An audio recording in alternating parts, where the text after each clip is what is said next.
Are you looking to fine-tune? Whether for your business, your job, your team, or yourself. In each episode, we will be discussing different ideas and opinions using real-world examples to help you see opportunities, innovate, and succeed.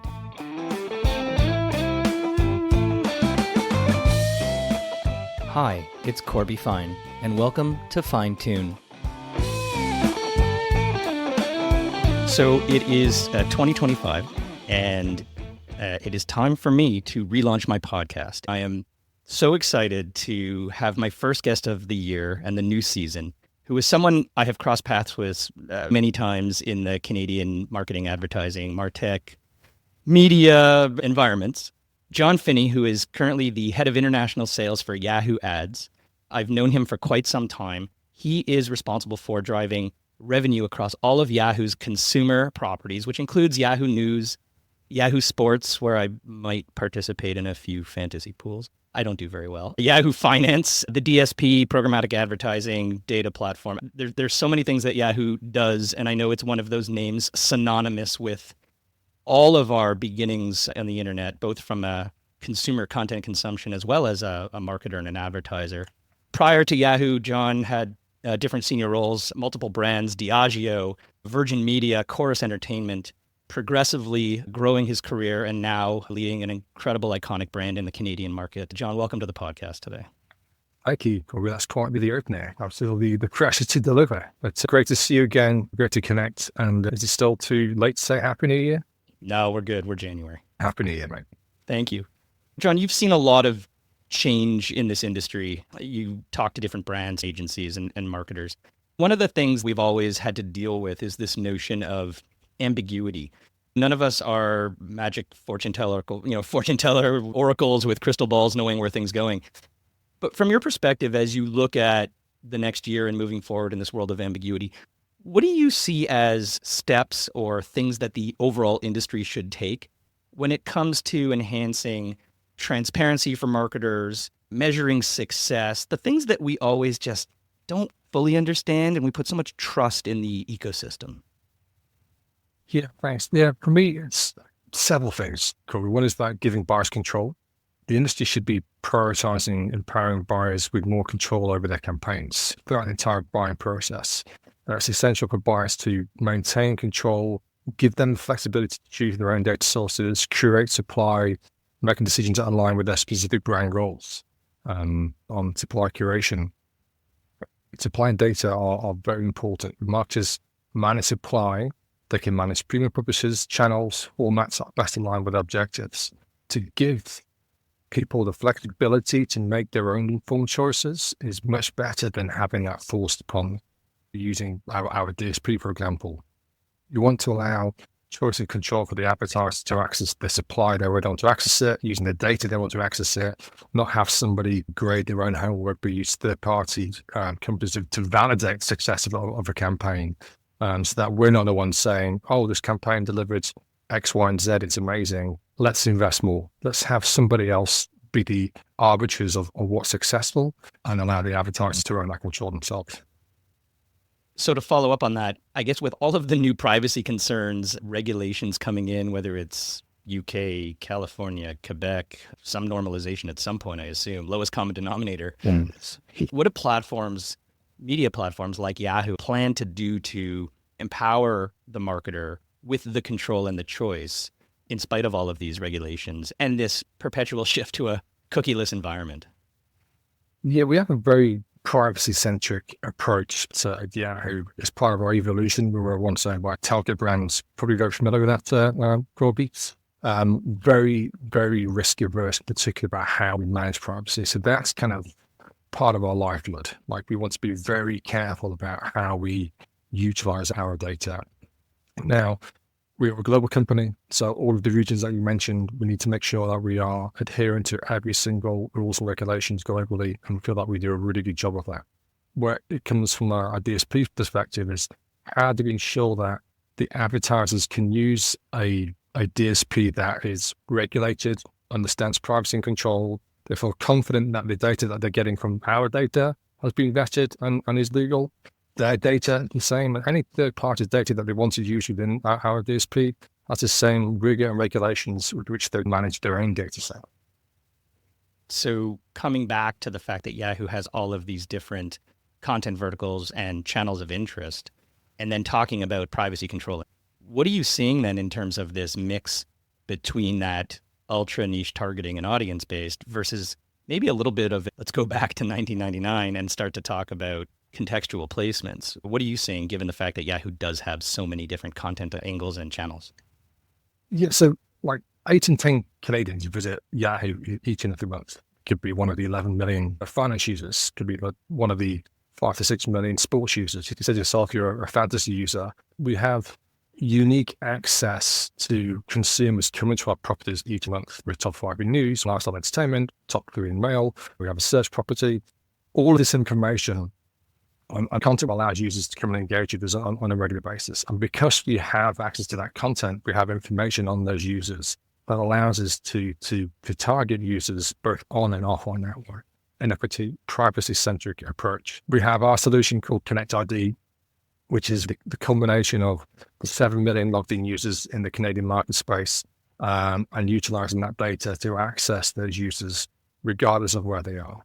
We also have privacy-centric access. We can also make informed decisions based on user behavior. So the content that they're looking at, the location they're in, and using that contextual relevance to target those users off our network.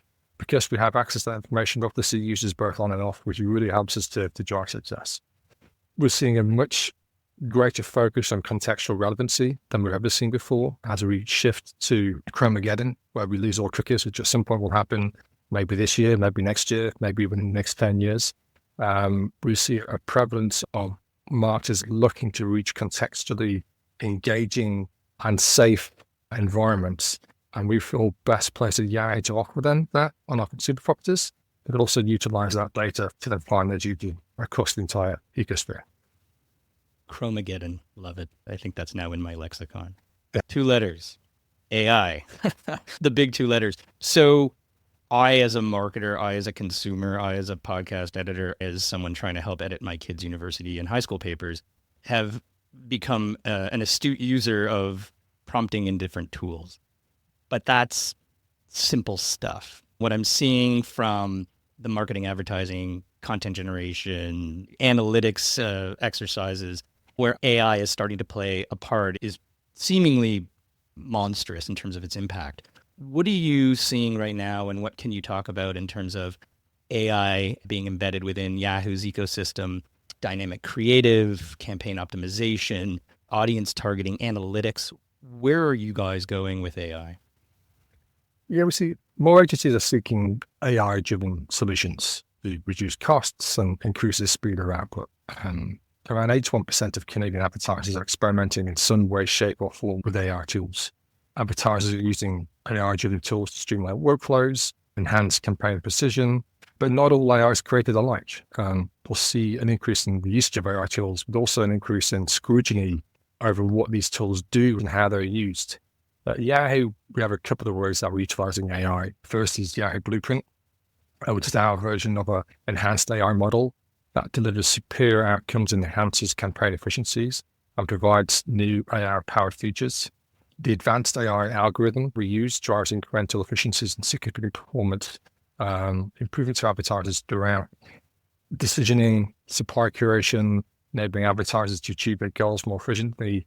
One of the things that we consider at Yahoo in the use of AI is putting the choice and control back to the advertiser. So even though we have Yahoo Blueprint that does improve campaign efficiencies, and we have campaign objectives like Porter, a great example of we've shown lowering of CPA goals based on the utilization of Yahoo Blueprint, we don't feel like we should automatically put that across all campaigns across our DSP. We allow the advertiser to say, I like this feature, we choose to opt in or opt out of that offering. We have our dynamic creative optimization tool, one of the few DSPs that allows people to utilize DCO within the DSP, both on and off our DSP. And that utilizes AI to decision the right ad to the right user to the right time, depending upon the content they've viewed, the behaviors they've seen, what's most likely to convert. But again, choice and control. It's up to the advertiser if they wish to participate in that part of our offering, or if they choose to bring their own in-house offering within the DSP.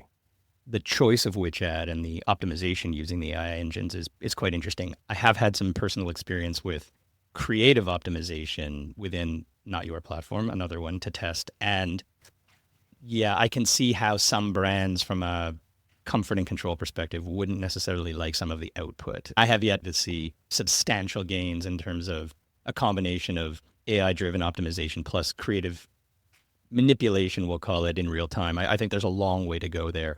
In the creative process, that complete end-to-end content supply chain is still done in-house or within an agency. There's a lot of interesting stuff going on there from your perspective on the media side, taking those different versions and forms of asset output and then letting the engine help optimize is a really interesting two-stepper. Where it gets merged together is interestingly downstream. How can Yahoo take pieces of assets, recompile in real time, and essentially say, it's actually this combination of headline, image, placement, size, audience, day, time, device, etc. I don't know how close we are to that. I don't know a lot of brands, including maybe some that you worked in the past, that would allow for that, but that's an interesting potential future. Absolutely, yeah. DCO in itself is still in its infancy, even though it's been around for a while. And I think AI is only going to further allow it to increase in scope. You're going to get efficiencies in terms of how campaigns are set up, how campaigns are tracked and monitored, to allow a plethora of ads to show not just like 2 different ads in a given campaign, but hundreds of thousands of ads to any given user at any given time is a great opportunity for advertisers to tweak and monitor campaigns. Now, it's a brand manager's worst nightmare to have all of those assets out there and change it creative, because we know that everything needs to approve. But if you can allow yourself that flexibility to change the ad format to drive conversions, I think it's a great opportunity for brands to embrace and to see the true evolution of both DCO and AI together. So you talked earlier about on the Yahoo platform as well as off the platform. And so when you think about cross-channel measurement, optimizing campaign design and deployment, what do you see? Because I think, most media players say something similar. They have extended networks, different data sets. What's the competitive edge that you guys really hold to and believe in this crowded landscape of different media options? As an advertiser's got tons of choice. What is Yahoo offering that really differentiates it from the other platforms? Well, we see Yahoo as being the internet. We've got over 30 years of experience in the field. We've connected hundreds of millions of people around the world to the things they love most in our best practice, like search, news, mail, finance and sports, and a sophisticated DSP on top of that. Our reach, we have 8 out of 10 Canadians use Yahoo. 94% of Canadians trust the Yahoo brand and name. Our DSP recently ranked the #1 DSP for performance in customer service as part of the Digiday 2024 awards. Very few companies out there that have the legacy experience that we do, that reach that many people on any given month in a global way. Like in the US, we reached 9 out of 10 Americans, which is just huge given the size of that market. We have our Backstage offering, which is a direct to publisher offering that allows customers to tap into supply without going through several SSPs. And so to find efficiencies to access supply directly is massive. We have Blueprint, which is powered of trusted, authenticated Yahoo Ads data. Decades of experience in forming our tools and our algorithm to drive the strongest performance. We feel we have a lot to offer. We feel we have a solid and vast experience. And the fact that we're keeping up to date with AI, allowing choice and control to use third-party validation. We just announced agreements with JAPS and Peer39 and Scope 3. These are all companies that do a very good job in their particular space. We're saying, look, use our DSP, validate with these third parties, that you have the choice and control and access to supply, and let them determine how we've been successful versus we're telling you how you've been successful. And not everybody does that. Corby, I'm sure you know. So I loved the 30 years we are the internet line. And just for fun, having just gone back in the Wayback Machine online and taking a look at February 10th, 1998, yahoo.ca homepage. The top links, outside of the fact that it was still mostly a directory structure at the time, were Valentine's Day, RRSP Spotlight, and the Nagano Winter Games, just for context. I think you guys should bring back the social science category with anthropology and sociology as the top two links, and the cool links. I wonder what was on cool links back then, but that's a whole other conversation. I will pass your feedback on to the powers that be, Corby, and see if we can make this happen. The reason I went back was because then if we look back, we have to look forward. And when we think about the future, I'd love to get your take, put on your magic hat. And as we look into the rest of 2025, we've got a whole year ahead of us. What do you see as the biggest challenges and opportunities for marketers in our digital advertising space?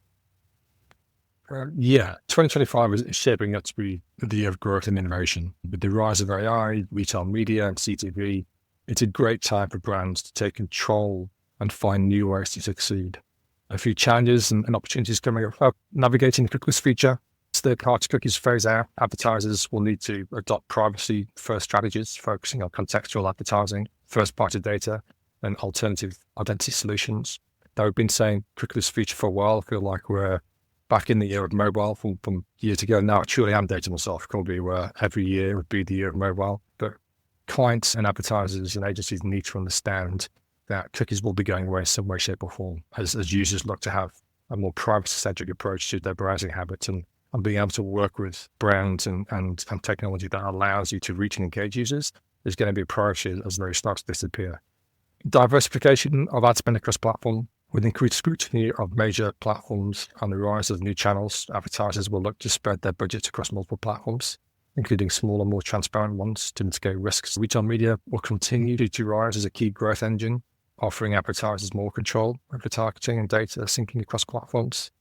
Challenges for that for retail media regards to reach, frequency measurement, because there's just a plethora of opportunities out there. CTV continues to have massive growth, expected 10% growth to 1.3 billion in Canada by the end of this year. AI is a catalyst, is a creative catalyst at least. We've heard and spoken about how AI has changed the proliferation of AI into the ecosphere and what that means. I think on the creative side, it will continue to transform the creative processes, campaign optimization, and it'll help advertisers to improve efficiency and reduce costs. The caveat is you just need to be careful what data you're allowing AI to have access to so that it's managed and run in a privacy-centric way. You didn't say I was going to win one of my hockey or football pools. I feel like you're missing some predictions. I thought you said predictions, mate. I didn't realize we were... Not fantasies, is that? Yes, fantasies. The clues in the fantasy sport. Yeah, any tips and tricks are helpful. So just last question on something you said, the retail media space. Love to get your take on what you see as the evolution of that and what's Yahoo doing in that space. Are you partnering? Are you empowering? There's a lot of noise. There's some existing incumbents. There's a lot of people trying to get in. What's your 30-second take on that space? We want to partner with people. We want to ingest retail data into our platform, ingest advertiser data into our platform, utilize, the millions of Canadians that receive each day and how they're browsing within our DSP. The combination of all those data sets within our DSP should allow them to get what they need and achieve those objectives versus using other technology platforms to try and somehow reach that one data nirvana that everyone's kind of pushing as the best thing ever. So I'd say growth, consolidation. We feel like Yahoo, by partnering and giving choice and control to clients and by working with those retail brands and those data sets and ingesting that into our DSP, we feel we're best placed to be the place for advertisers to go to reach and engage with those consumers. As a buyer, fully aligned. I appreciate that. Jon Finnie, head of international sales for Yahoo Ads, driving revenue across the Yahoo network. I really appreciate you spending the time, giving us a little bit of insight into your personal and organizational growth and opinion. Have a great 2025, both personally and for Yahoo. Thank you, Corby. Appreciate you inviting me on the show. Wish you all success. Good luck in your fantasy programs. I'll send you my user ID later. See what you can do. All right. Thanks, Jon. Take care.